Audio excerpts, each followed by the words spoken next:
Capítulo 1. Mi padre era un San Bernardo. Mi madre era una Collie, pero yo soy presbiteriano. Esto es lo que me dijo mi madre. Yo no conozco estas distinciones finas. Para mí, son solo palabras grandes y bonitas que no significan nada.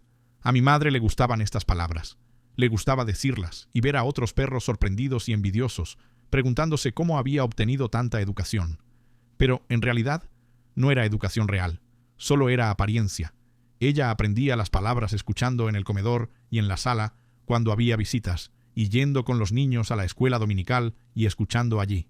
Y cada vez que oía una palabra grande, la repetía para sí misma muchas veces, y así podía recordarla hasta que había una reunión de perros en el vecindario. Entonces la soltaba y sorprendía y desconcertaba a todos, desde el cachorro más pequeño hasta el mastín, lo cual la recompensaba por todo su esfuerzo. Si había un extraño, casi seguro que sospechaba, y cuando recuperaba el aliento le preguntaba qué significaba, y ella siempre se lo decía.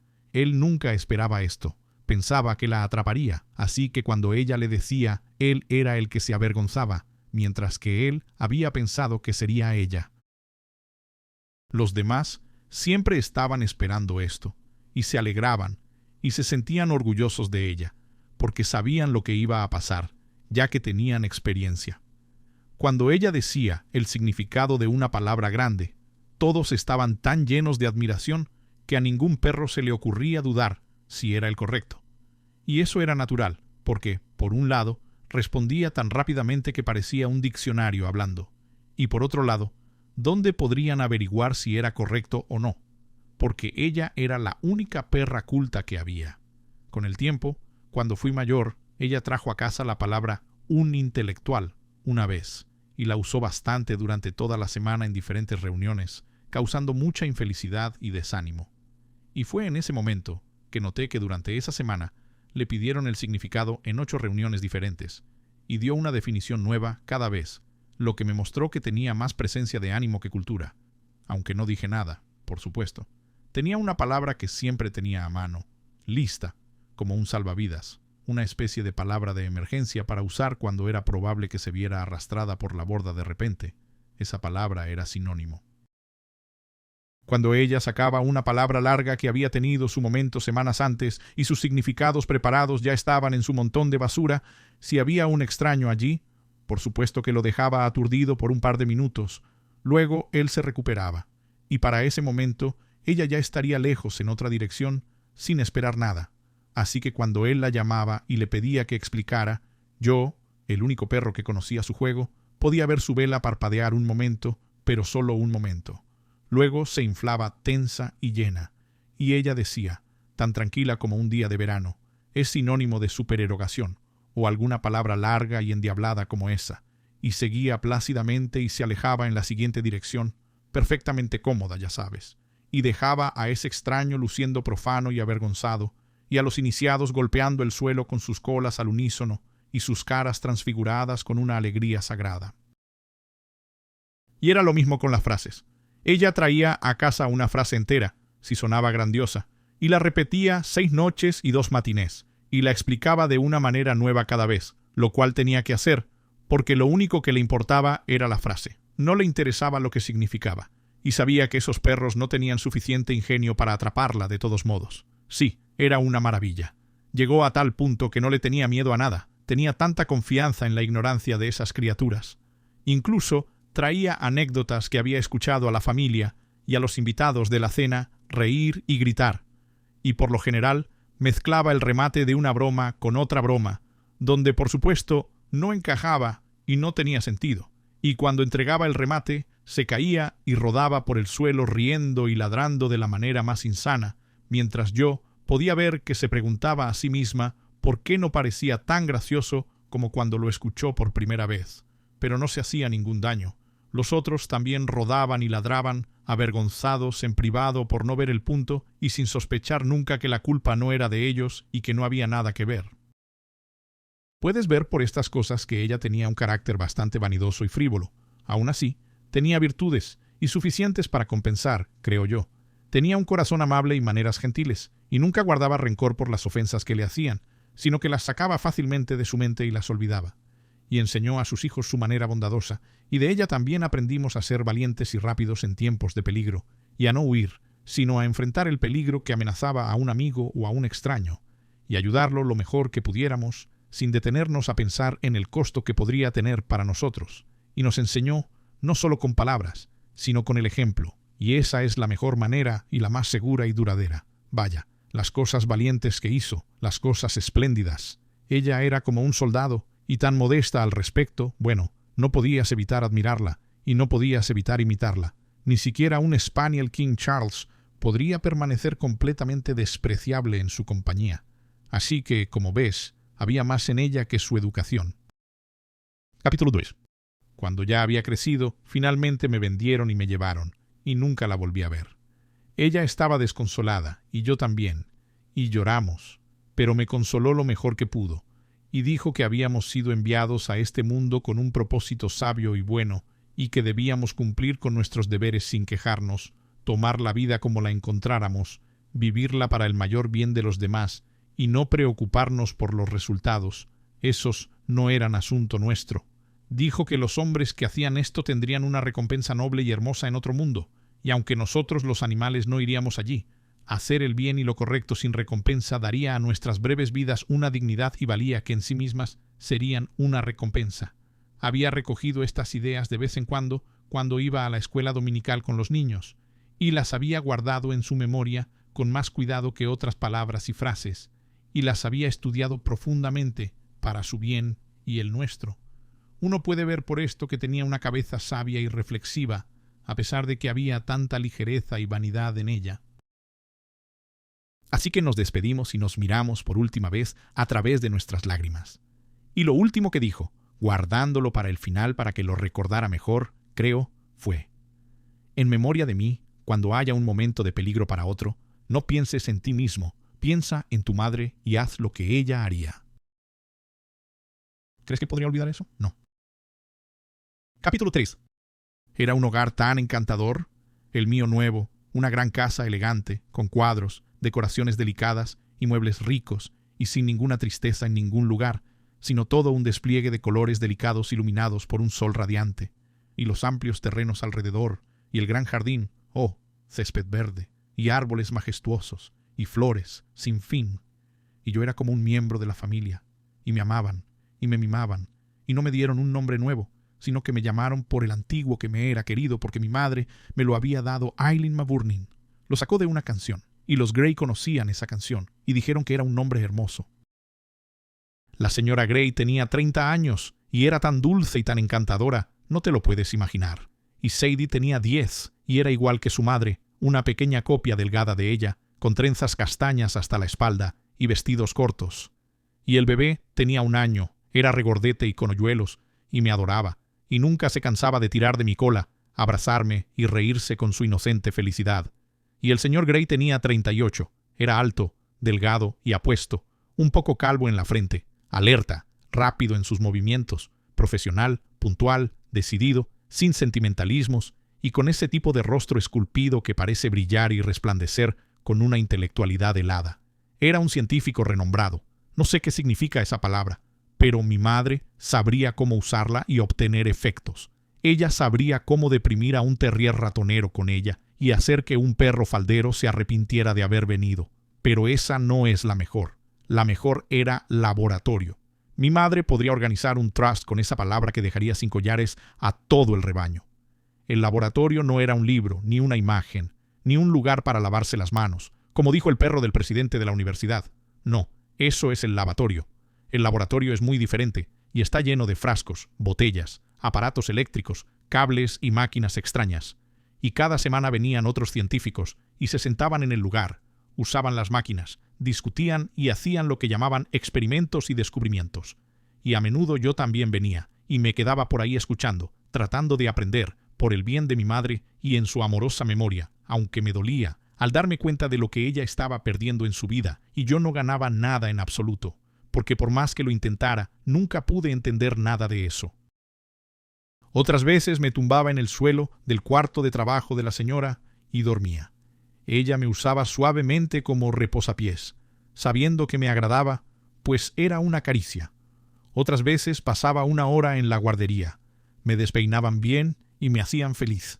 Otras veces Vigilaba la cuna cuando el bebé dormía y la niñera salía unos minutos por asuntos del bebé.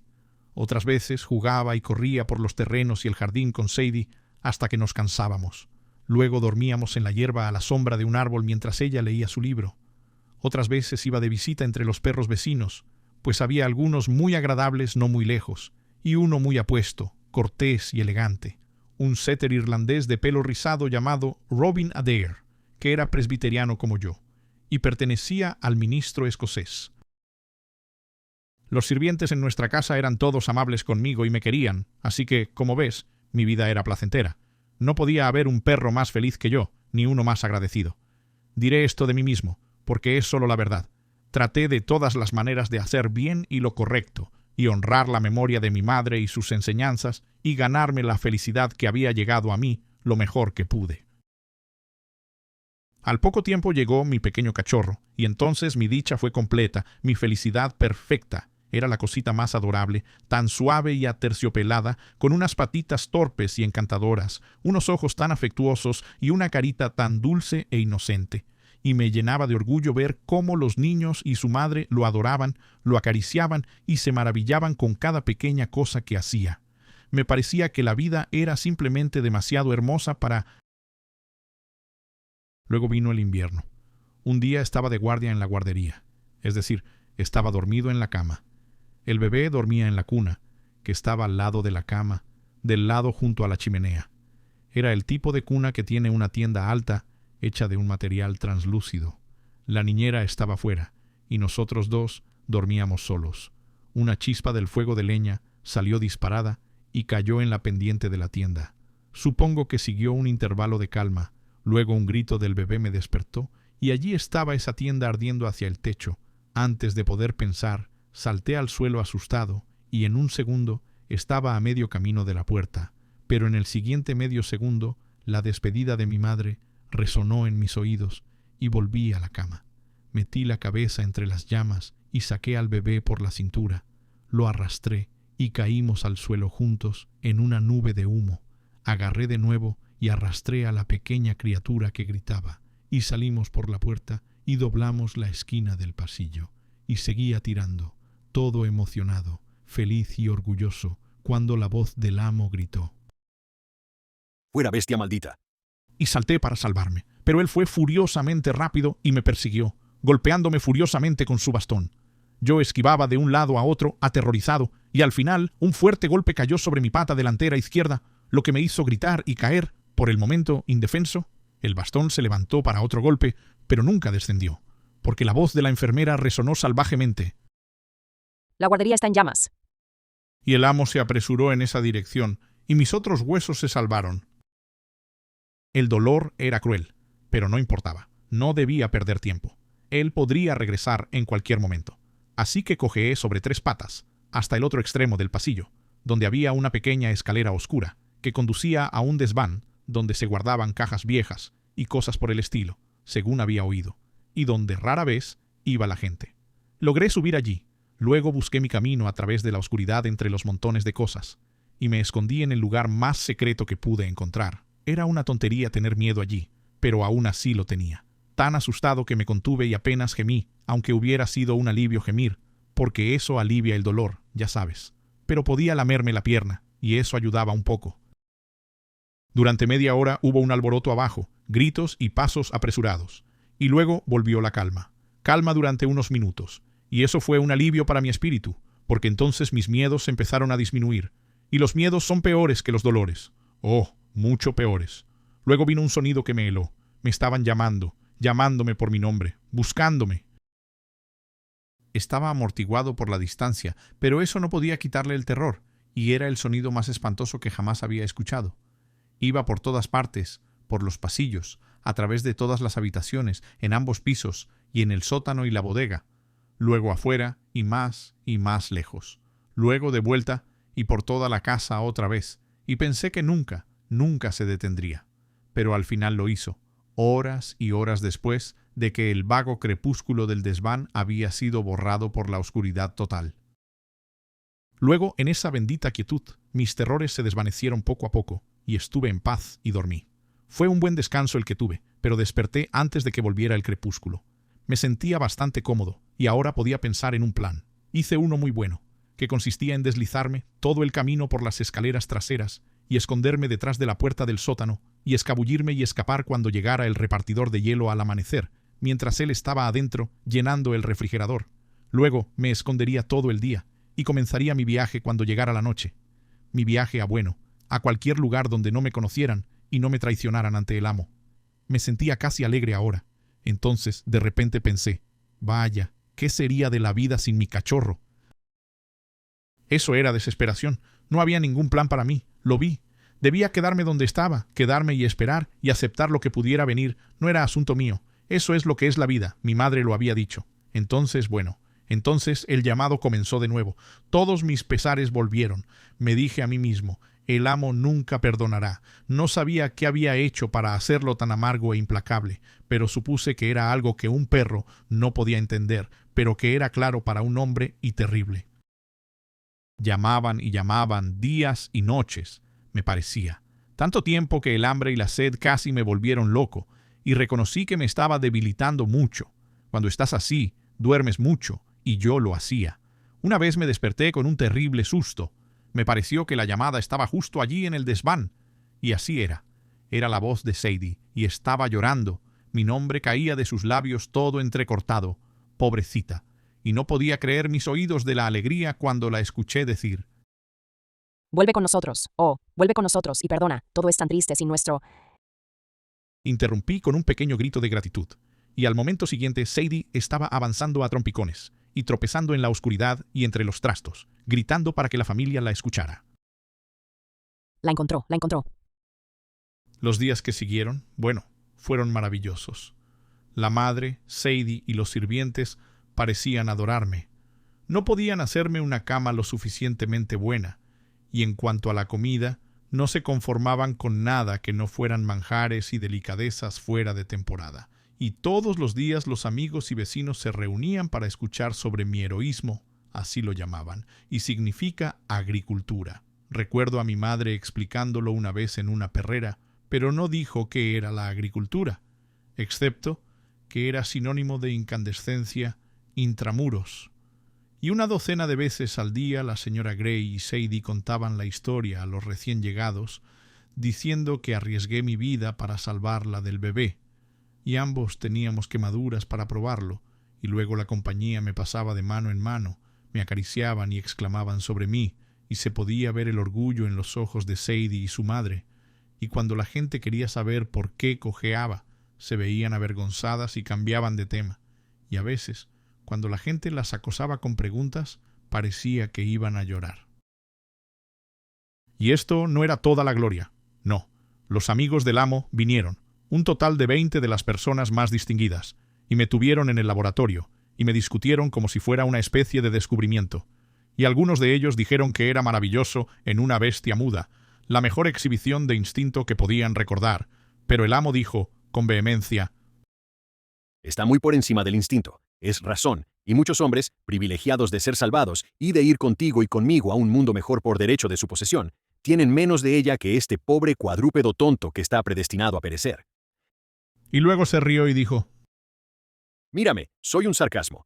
Bendito seas con toda mi gran inteligencia, lo único que deduje fue que el perro se había vuelto loco y estaba destruyendo al niño, mientras que, gracias a la inteligencia del animal, su razón, te digo, el niño habría perecido.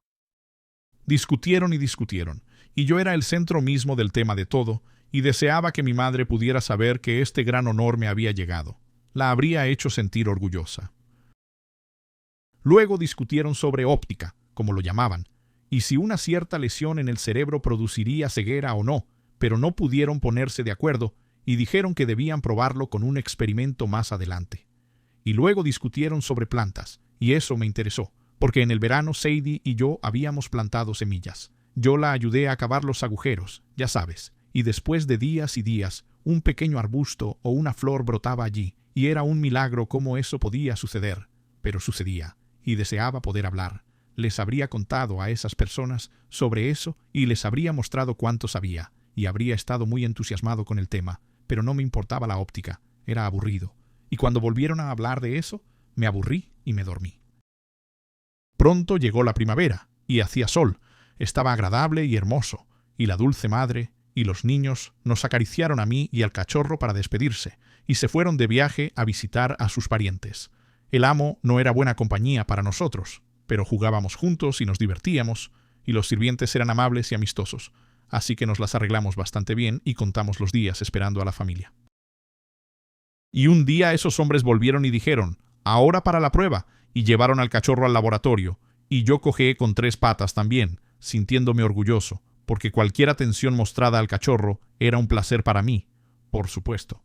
Discutieron y experimentaron, y de repente el cachorro gritó, y lo pusieron en el suelo, y él empezó a tambalearse, con la cabeza toda ensangrentada, y el amo aplaudió y gritó.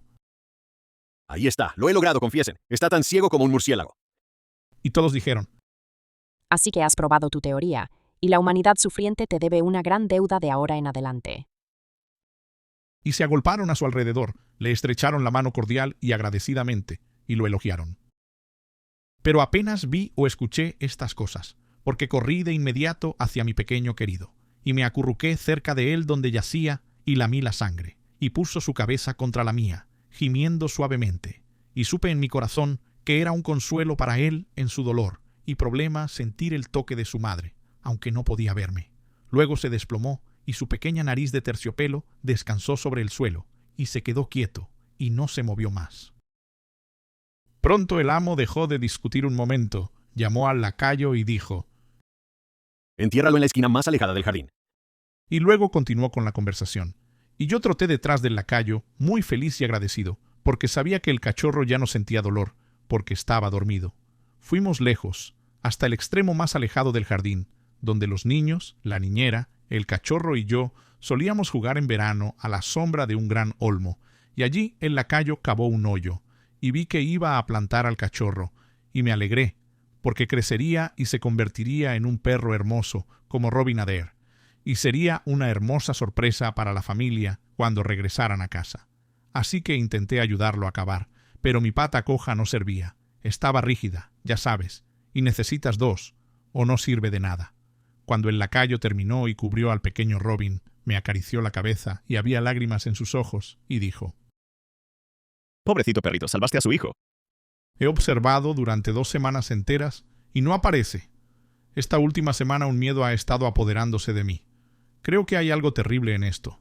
No sé qué es, pero el miedo me enferma y no puedo comer, aunque los sirvientes me traen la mejor comida y me miman tanto, e incluso vienen por la noche y lloran y dicen, Pobre perrito, déjalo y vuelve a casa, no nos rompas el corazón. y todo esto me aterroriza aún más y me hace estar seguro de que algo ha sucedido. Y estoy tan débil, desde ayer ya no puedo mantenerme en pie. Y en esta hora, los sirvientes, mirando hacia el sol que se ocultaba y con el frío de la noche acercándose, dijeron cosas que no pude entender, pero que llevaron algo frío a mi corazón. Esas pobres criaturas. No sospechan nada. Volverán a casa por la mañana y preguntarán ansiosamente por el perrito que hizo la valiente hazaña. ¿Y quién de nosotros será lo suficientemente fuerte para decirles la verdad? El humilde amiguito se ha ido donde van las bestias que perecen,